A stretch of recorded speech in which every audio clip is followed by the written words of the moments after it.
Yo, what's up everyone? It's Rudy from Drinks and a Movie Podcast, and for this video, I'm going to be going over a handful of bourbons that I think are great for beginners to start their collection.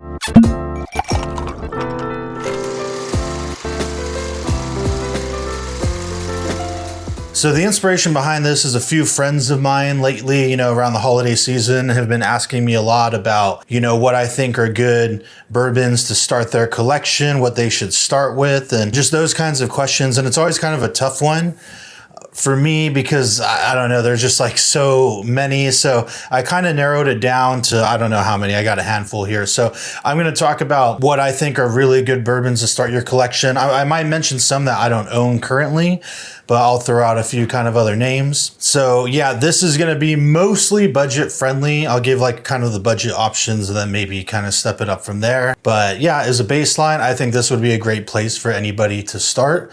So yeah, let's go ahead and jump right in. So first up, I'm going to go with regular Knob Creek 9-year. Now, I don't have one anymore. I drank it all and I've got like a ton of, I don't know, somewhere on the screen you can see a ton of store picks. So this is actually a single barrel select or a single barrel 9-year. The regular one has like the kind of beige or tan label. I mean, I think Knob Creek is one of the most underrated bourbons out there. It's 9 years old. It's 100 proof. You can get them for like $35, maybe 40 at some places. So it's not super pricey. It's super bold. It's caramel. It's like just good bourbon. It comes out of Jim Beam. And if you get into the Jim Beam profile, you'll learn that it has a very distinct kind of peanut buttery note, like peanut note. So that's a characteristic that you'll find with Beam products if you start, drinking that way. But I think it's a good one to start. Again, this is a single barrel one, so don't look for the black label. Look for the kind of tan label. Those are 100 proof. This one is 120. So if you see this and you want to jump for it, these are like 60, $65. But if you're a beginner, it's probably going to be a little too hot for you. But you can always add water. So there's nothing wrong with that. And I do think that if you get into Knob Creek and you start exploring Jim Beam, there's a lot to love there. And the single barrels, are always hitters for me. So Knob Creek, just 9-year, 100 proof would be the way to go. That would be one I would highly recommend. Again, super underrated. So another one really easy to find, man, all of these are dusty, is Wild Turkey 101. You can see I've been drinking this one a lot. This is kind of one of my go-to mixers for old fashions. So I've been burning through this pretty quick over the last week or so. It's a staple. It's one of the, I think it's another one of the most underrated maybe. It feels like if you know, and bourbon enthusiasts are very much into this. It is sweet. I always from turkey products not always, but oftentimes get this like, and this is just me, I've never heard anyone else say this, but like a kind of bubblegum note with your quintessential kind of bourbon, like caramel, baking spice and all that. They're bold, but I think more on the sweeter side for me, which I like from time to time, especially, in an old fashioned, and the 101 proof just hits and is perfect. I think this is one of the most versatile bourbons on the market in terms of, I can always sip this neat and I will always enjoy it. It's not too overbearing that I can't enjoy it on a hot day. And it holds up in cocktails really, really well. So that's why I like to use this one. So Wild Turkey 101 is great. This you can find for like $20, $25. And if you're a beginner and the 101 proof kind of scares you, I say just go for it. And you'll develop your palate and you'll start to kind of like that and you'll get more flavor from it. There's like an 81 proof or 80 or 86 proof version that's like a few dollars cheaper. But if it is a little hot for you, I say just add water to it to cut it down. And then, you can start to kind of build your palate from there. But just go for the 101. Don't even bother with the 80 proof stuff, in my opinion. So I'm going to go with a wheater now, a wheated bourbon. So, if you're a beginner and you're not too familiar with this, bourbons are typically, there's a lot of variations on this, but typically most bourbons will have a mash bill, right? That's the essential ingredients. That'll be at least 51% corn for a bourbon, and it'll have rye in the mash bill and also malted barley typically. And then there's various percentages of that, from brand to brand and product to product. But to be called bourbon, it has to have at least 51% corn. So you'll know that'll always be the case. A wheated bourbon is where they swap out the rye for wheat. So that usually leans into a kind of softer, more approachable palate. And it allows the sweeter notes to come out a lot more, whereas rye adds a little bit more spice to it. The wheat lets the sweet notes from the corn kind of come through a little more. So for me, a really good wheater, I've talked about this 100 times on the podcast, is Nelson Greenbrier Tennessee whiskey. So this is a wheated bourbon or a Tennessee whiskey.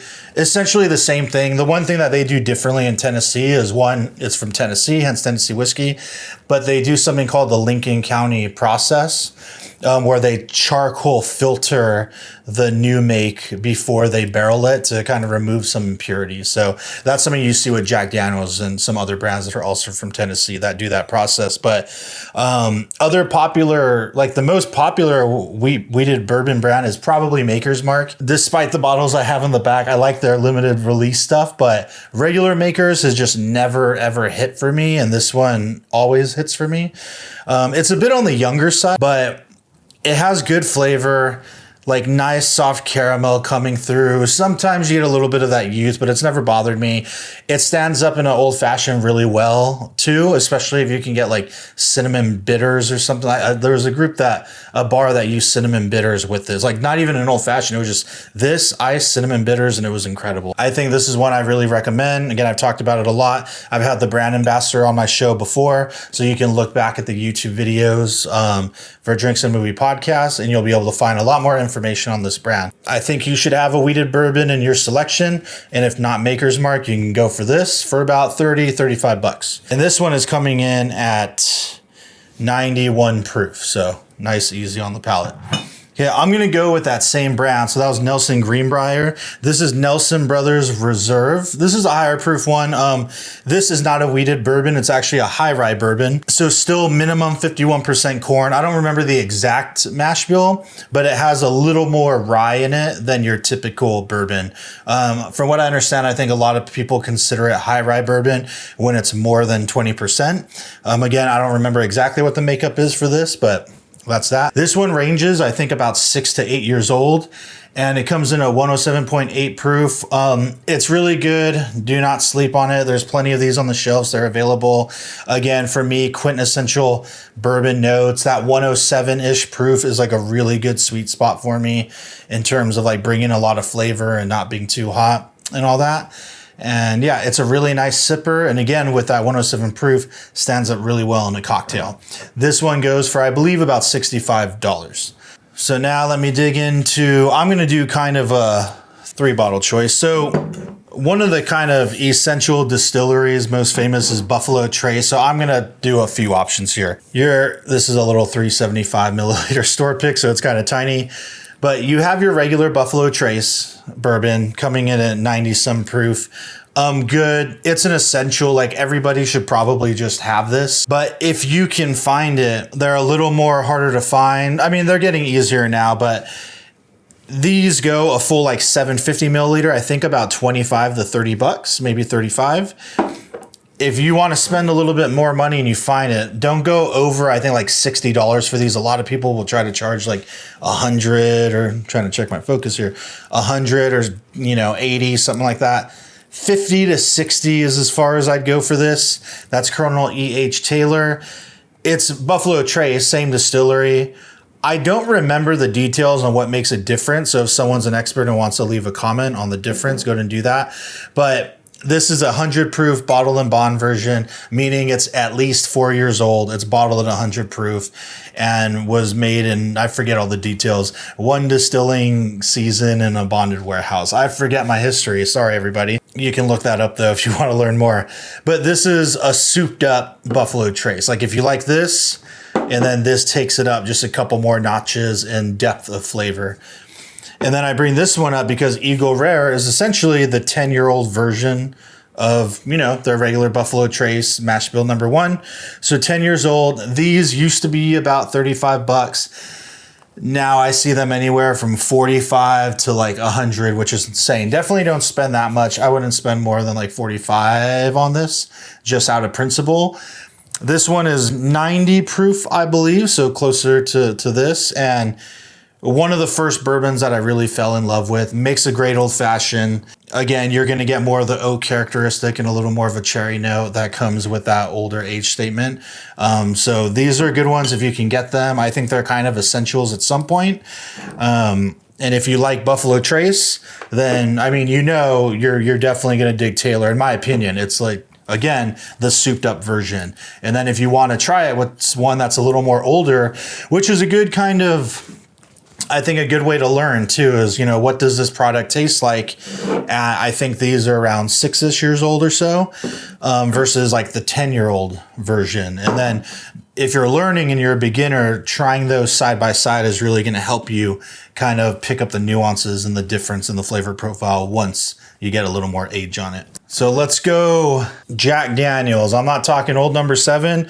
In fact, I have a single barrel heritage barrel from Jack Daniels. Now, I think I made a similar video like this maybe a year ago or 2 years ago when the Jack Daniels Bonded came out, which was 100 proof Jack Daniels. I would recommend that as well. I still don't like old number 7. It's the one you see everywhere, 80 proof. Like every single bar in the world has it. One of the most popular selling bourbons of all time.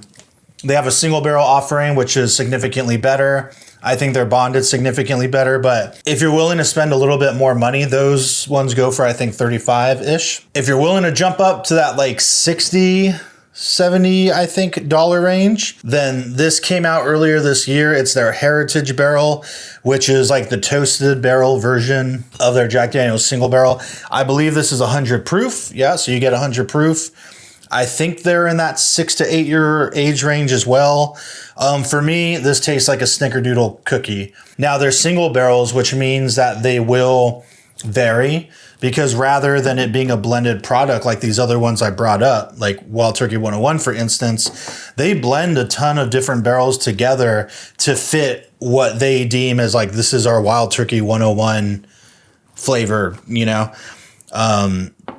So a ton of barrels get tasted and blended to make that. Same with these other ones. But this is one single barrel, and a single barrel can yield anywhere from, I think, like 120 to 220 bottles, and they're all going to be unique, right? So I can get a bottle from another barrel and it's not going to quite taste like this. There's going to be some differences. Some are more different than others. It kind of depends. Mine is very snickerdoodly. I love it. So if you're down to spend the extra money, and I think this is a good one to share with people, drink it neat, drink it on a rock. It's just perfect that way. I think it'd be a good introductory for someone that might have a sweeter palate. I say just go the extra mile and spend the $60 and go for this one. But again, there's also the Black Label single barrel that are about 94 proof, around $35. Those are also good. Again, they vary. I've had some that are better than others. And then there's the Jack Daniel's Bonded for 100 proof, about $35 as well. So that's a good one if you want to get a base understanding of Jack Daniel's. Then the Bonded would be a good place to start. And then here you start getting into their kind of specialty stuff. So another one I'm going to throw down here, and there's more Old Forester I could put, right? I don't have an Old Forester 100 anymore, but the regular like $20, $25 Old Forester 100 would be another good beginner pour if you're starting out. But again, if you've tried these, you like them, you want to jump up a little more, Old Forester 1920 Prohibition style, 115 proof, so definitely a step up in the proof, I guess for a little slightly more advanced drinker. I think this one is a banger. It's maybe my favorite of the Old Forester lineup. Actually, yeah, I'd say it is my favorite of the lineup. Makes the best old fashioned I've ever had. Old Forester 1920 old fashioned all the way. Trust me, it's the way to go.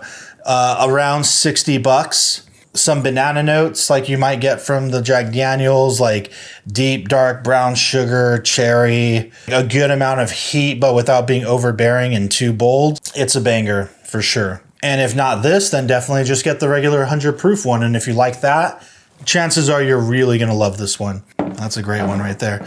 One other thing I forgot to mention too, I think I may have said this earlier, but even if you do go for the higher proof one, if it's too much for you, you can always add water. There's nothing wrong with that. Get a little water droplet or a straw and drop some water in there to taste until it's good for you. Because not only will that proof it down to make it more palatable for you if you're kind of new at this, but it's also a good way to taste, and something I should probably do more often, because it does open up the aromas and the flavors a little bit more once it's got some water in there. So that's something I should probably do more often myself, to be honest. Now, another one in that kind of proof range that I almost forgot to mention, there's Old Grandad. I'll try to put a picture of it in the edit. There's Old Grandad Bottled and Bond, which is another good starter one. High rye bourbon out of Jim Beam, the same folks that do Knob Creek. But if you want to step it up and only pay like $5 to $10 more, this is another like $30 bottle, sometimes $35. Old Grandad 114. A lot of people say it's maybe a little too bold and harsh. It has never come across that way for me. And since this is my list, I have like a box of them somewhere. I literally back up like 6 of them, but I guess I don't have any on the shelf for some reason. So I'll put a picture in the edit. But Old Grandad 14, trust me, just go for it. If you see it, again, $30, 114 proof. Probably in the 4 to 6 year range. I'm not too sure, but it's good, man. Like, you get that nice rice spice kick, a good wash of like caramel, like Werther's caramel hard candy. It is just one of my all-time favorite bourbons. Like, kind of, if there was a daily sipper for me, that might be it. It's definitely in my top 5 of like that realm. You know, it's not one of the best I've ever had in my life, but for the affordable kind of beginner starting out, I think that's a banger.